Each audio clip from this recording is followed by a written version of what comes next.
A neurodiversity-friendly workplace is beneficial for everyone.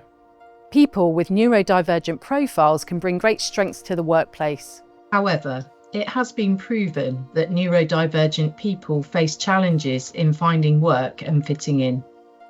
Schwierigkeiten mit der Neurodivergenz hatte ich auf jeden Fall zu Beginn im Arbeitskontext, wie ich schon gesagt hatte, weil ich eben nicht intuitiv die sozialen Normen, die gefordert waren, kannte und da dann auch oft eben angeeckt bin mit meinem Anderssein. Das war sehr schwierig. Zudem ging es mir so, wie es auch vielen anderen neurodivergenten Personen geht, dass ich eigentlich sehr gut qualifiziert war. Also ich hatte einen Master gemacht in London und habe danach aber trotzdem für 5 Jahre keinen Job gefunden, obwohl ich hochqualifiziert war. Ich wurde immer eingeladen zu Bewerbungsgesprächen, aber habe im Endeffekt keinen Job bekommen und habe mich dann immer weiter qualifiziert. Over the years, I've worked with neurodiverse people in supporting them in the workplace, but also on a personal level, I've had some really positive experiences of working with people who think differently. And in particular, I always think of a line manager who had autism. The main reasons I found it so positive to work with him is that he told us he had autism. And this was in a time when really people didn't speak much about neurodiversity. But he also went on to talk about what his strengths were and what his blind spots were. His strengths were obvious. He was absolutely brilliant at building models to simplify complex problems. And I guess his blind spots were also a little obvious. But what made the world of difference is that he was open about them, talked about them, but also asked us to help him navigate those blind spots. One thing I'm passionate about is the customer journey. And I believe that just like our family, everyone is an individual. So we should be treating everyone how we would treat our family. And everyone has different individual needs. When you're neurodivergent, you have a different way of thinking. And I think sometimes when we think of our customers, we just think of them as a voice on the end of the phone, a pen at the end of the letter. So when that person calls you and you think, oh no, I've got somebody really grumpy on the phone, they're not understanding, it's actually putting it in a different perspective. What could be the reason they're like that? Could it be that it's taken absolutely everything, all their energy for that day to contact you and speak to you?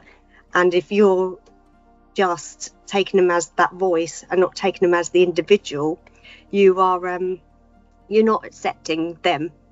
Embracing neurodiversity in the workplace means embracing all the strengths, unique perspectives and creativity that neurodivergent people possess. This really chimes with all of our AXA values about embracing diversity, because really it's a different style of thinking. And the key point for me is this is about embracing different and diverse perspectives. And these different styles of thinking and unique viewpoints, they can drive huge amounts of creativity. They drive huge amounts of laser focus. I think they lead ultimately, in many cases, to really great problem solving for our businesses.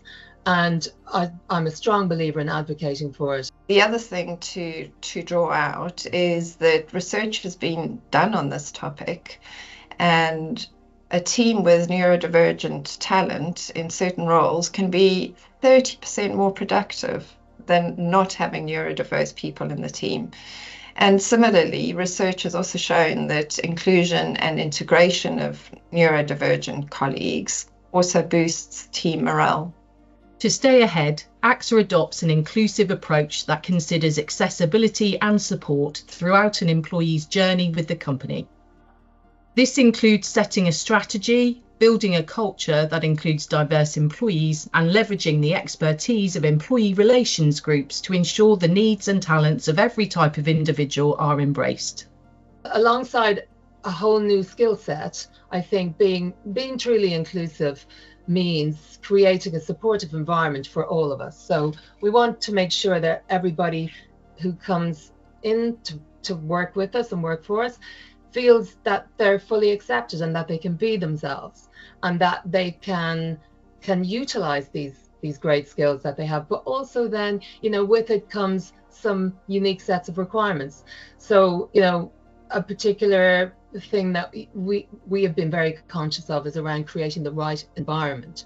And we have created quiet zones in our sites, which work really well and allow people to concentrate and focus and feel just that bit more comfortable. Because sensory stimulation is a big part of neurodiversity, and what may seem completely fine for somebody who's not neurodiverse might be quite overwhelming for somebody who is. So just being conscious of that in the workplace and in the environment is important. And it's really just small tweaks that you make that allow people then to be fully productive and comfortable. So I think another thing to consider is training and awareness. The perception of what it is and what it actually is very different. Providing training for people and just people being curious and educating themselves helps a lot as well. There's many things that you can do, but I think there's no one recipe for every workplace. When you go into supporting someone, you have to consider also the reality that there's many neurodivergent people who have major impairments will not necessarily be the ones who will impair your productivity. As we lift, up those who can really work and contribute, that we don't end up pushing down those who can't. And I think even when you have someone who is not super productive, I think it can enhance your workplace in a broader sense. So we need to talk about universal design. And generally we feel that if we make an environment and practices positive and conducive to autistic people's well-being, then they're kind of good for everybody. We need the same things as everybody else. We just need them a little bit more, and we'd love to see universal design and universal solutions, because then also we don't have to go through the struggle of asking. So my recommendation would be to make everything neurodivergent friendly, because that's kind of human friendly. We want to contribute, we want to work such as we are now, and we want our children and our loved ones also to have those opportunities. Together, we can create inclusive workplaces that allow each person to thrive. Together, we can harness the power of neurodiversity.